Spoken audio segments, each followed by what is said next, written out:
C'était le 22 mars 2020, une date gravée dans ma mémoire pour des raisons que je n'aurais jamais imaginées. Le monde était en chaos, confiné à l'intérieur à cause du confinement, et notre maison était devenue une petite île de calme au milieu de la tempête.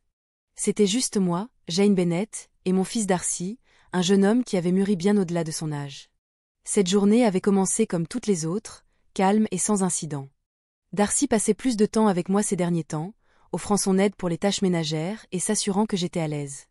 En tant que mère célibataire, j'avais appris à porter les fardeaux seule, mais avoir Darcy à mes côtés semblait être un cadeau. Son attention me rappelait que je n'étais pas vraiment seule, même dans les moments les plus isolants.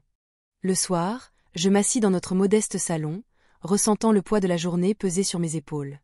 Mon dos me faisait mal, un rappel sourd et persistant des années passées à travailler sans relâche pour subvenir aux besoins de mon fils. Darcy l'avait remarqué. Il remarquait toujours.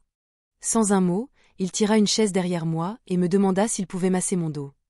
J'hésitais, ce n'était pas quelque chose que nous avions fait auparavant, mais son expression sincère ne laissait aucune place à la réfutation. Je hochai la tête et il commença avec une pression douce, ses mains étonnamment fermes, mais prudentes. À mesure qu'il travaillait, je ne pus m'empêcher de ressentir une vague de gratitude m'envahir. Nous ne parlions pas beaucoup au début, le silence étant seulement brisé par le faible bourdonnement de la télévision en arrière-plan. Je fermais les yeux, me laissant me détendre, quelque chose que je me permettais rarement de faire. Ses mains se déplaçaient méthodiquement et, pour la première fois en semaine, la tension dans mes épaules commença à se relâcher.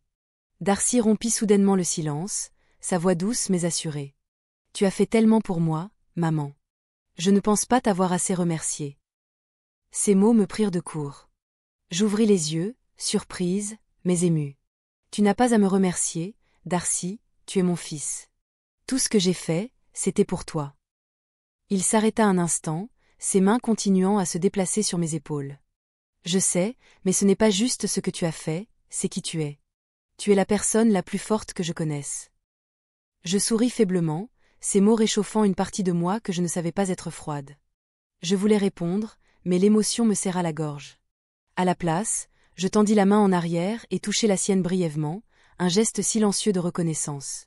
À mesure que le massage continuait, mes pensées s'évadèrent. Darcy n'était pas seulement un fils pour moi. Il était mon confident, ma raison de continuer. En lui, je voyais toutes les bonnes choses qui étaient sorties de ma vie, même au milieu de la douleur de la trahison et des difficultés. Et à ce moment, avec ses mains travaillant pour soulager ma douleur, je ressentais quelque chose de plus profond que la gratitude. Un lien inébranlable que ni le temps ni les circonstances ne pouvaient briser. À mesure que ses mains se déplaçaient lentement sur mon dos, une lourdeur familière se posa sur ma poitrine, celle que j'avais essayé de réprimer pendant des années. Son geste de soin me rappela une époque où l'amour et la confiance semblaient des concepts étrangers. Je fermai les yeux, mais au lieu de me concentrer sur le soulagement que son massage m'apportait, mon esprit s'égara dans un endroit plus sombre, un lieu où les souvenirs de mon passé refaisaient surface, des souvenirs de trahison. Le visage de mon ex-mari apparut dans mes pensées, non sollicité, non bienvenu. Je me souvenais encore du froid dans ses yeux lorsque je l'avais confronté à l'infidélité, des mensonges qu'il avait tenté de tordre, et des morceaux brisés de notre mariage que rien ne pouvait réparer. Pendant des années, je m'étais blâmée, me demandant si j'avais fait quelque chose de mal ou s'il me manquait quelque chose. Mais le temps m'a appris que son infidélité n'était pas un reflet de ma valeur. C'était son échec, son incapacité à voir la valeur de ce que nous avions. Darcy était celui qui m'avait montré que, même étant encore un jeune garçon, il était devenu mon ancre, me rappelant que l'amour ne devait pas être souillé par la douleur. La voix de Darcy brisa à nouveau mes pensées, douce mais réfléchie. « Tu es silencieuse, maman, ça va ?» J'hésitais, incertaine de devoir lui confier le poids de mes souvenirs. Mais Darcy avait toujours été perspicace, et il y avait peu de choses que je pouvais lui cacher. « Ça va », dis-je finalement, bien que ma voix trahisse la profondeur de mes réflexions. « C'est à propos de papa ?» demanda-t-il doucement. Je ne répondis pas immédiatement, laissant la question flotter dans l'air, incertaine de combien lui dire. Darcy avait été trop jeune pour comprendre l'étendue de ce qui s'était passé à l'époque, mais je savais qu'il avait toujours senti la tension. Parfois, c'est difficile de ne pas penser au passé, avouai-je. Les mains de Darcy s'arrêtèrent brièvement et, lorsqu'il parla à nouveau, sa voix était pleine de détermination tranquille. « Tu ne méritais pas ce qu'il t'a fait, ce n'était pas de ta faute. » Ces mots me frappèrent comme une vague, et je sentis des larmes piquer mes yeux. J'avais passé des années à me convaincre de cette vérité, mais l'entendre de la bouche de mon fils lui donna un poids que je ne savais pas que j'avais besoin. Je pris une profonde inspiration, me redressant.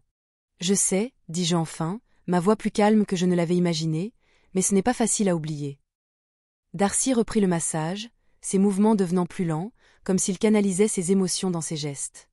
Tu es plus forte que tu ne le penses, maman, dit-il doucement. Tu m'as appris ce que c'est que l'amour véritable, même après tout ça. Je sentis une boule se former dans ma gorge, mais cette fois, ce n'était pas de la douleur. C'était de la fierté pour l'homme que mon fils devenait, un homme qui comprenait la valeur de l'amour et de la loyauté d'une manière que certaines personnes ne comprenaient jamais. Tandis que ses mains continuaient leur travail régulier, ses mouvements ralentirent presque comme s'il était en train de réfléchir à quelque chose. Je sentis une légère hésitation dans son toucher, une pause qui me fit me retourner. Il était profondément pensif, son expression impénétrable. Avant que je puisse poser une question, il reprit. S'il y avait quelque chose qui n'allait pas, il parlait d'une voix plus basse qu'auparavant. Maman, il y a quelque chose que j'ai voulu te dire, dit-il, ses mots mesurés, comme s'il choisissait chacun d'eux avec soin. Je me redressai légèrement, ressentant la gravité de son ton. Qu'est-ce que c'est, Darcy ? Demandai-je, en maintenant ma voix calme malgré la tension soudaine. Il expira profondément, comme s'il avait retenu ce moment pendant longtemps. C'est à propos de papa. À propos de ce que j'ai vu avant que tout ne s'effondre. Mon cœur se serra. Darcy n'avait que rarement parlé de son père depuis le divorce, et je pensais que c'était sa façon de faire face, mais maintenant, en entendant le tremblement dans sa voix, je réalisais qu'il portait ses propres fardeaux tout ce temps. Je ne savais pas comment te le dire à l'époque, continua-t-il, mais je l'ai vu.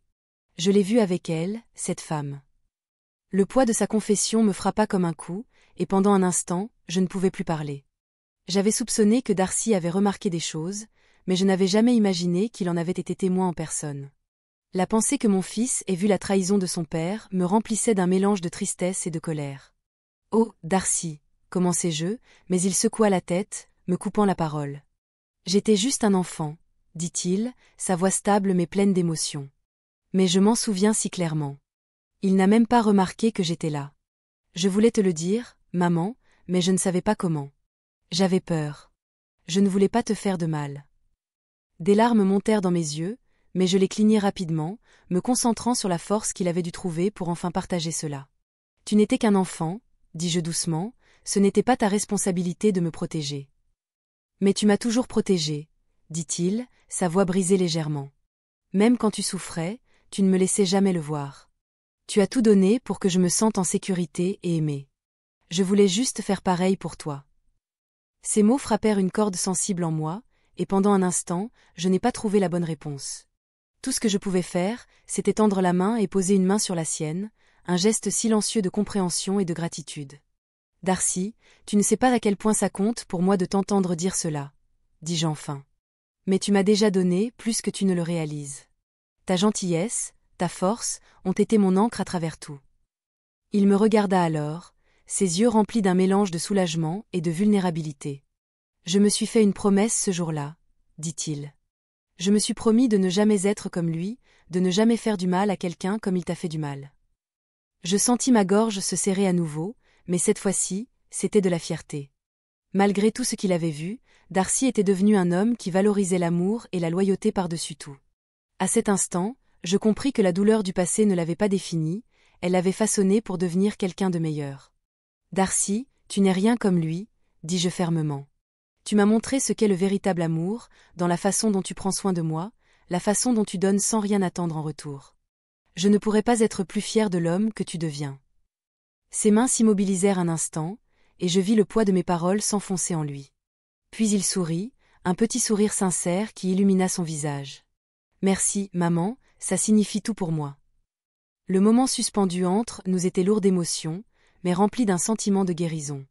Ce n'était pas seulement mon dos qui semblait plus léger, c'était mon cœur. Pour la première fois depuis des années, je sentais qu'un morceau de la douleur que j'avais porté commençait enfin à se dissiper. Darcy reprit le massage, son toucher plus doux maintenant, presque respectueux, et au fur et à mesure que les minutes passaient, je réalisais que ce n'était pas juste un simple acte de soin. C'était un moment de connexion, de confiance et d'amour tacite qui allait au-delà des mots.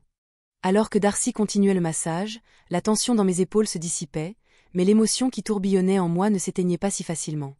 J'avais passé tant de temps à construire des murs autour de mon cœur, convaincu que je devais me protéger de toute nouvelle souffrance. Mais en ce moment, avec les mains stables de Darcy sur mon dos, je réalisais que j'avais eu tort. Les murs que j'avais construits ne faisaient que m'empêcher d'embrasser pleinement l'amour que j'avais encore dans ma vie.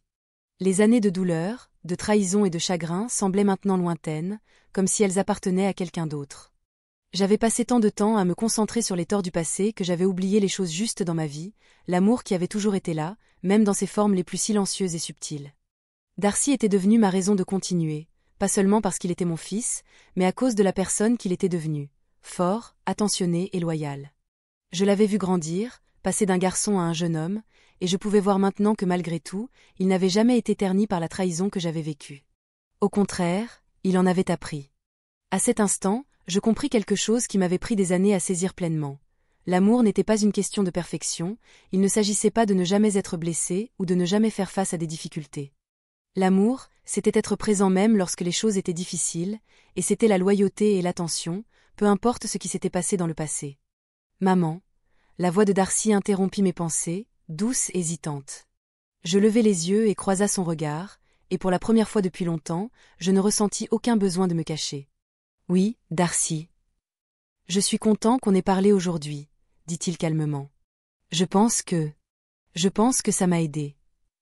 Je souris, mon cœur gonflé de fierté. Moi aussi, plus que tu ne le sais. Il y eut un moment tranquille et paisible entre nous, où le poids de tout ce que nous avions traversé sembla se dissiper, ne serait-ce qu'un instant. Nous n'avions pas besoin de dire plus. Le lien que nous partagions était tacite, mais plus fort que jamais. Bien plus que tout ce que j'avais connu, au fur et à mesure que le massage prenait fin, Darcy se leva et recula, me permettant de m'asseoir complètement. Mon corps se sentait plus léger, mais plus encore, mon âme se sentait plus légère.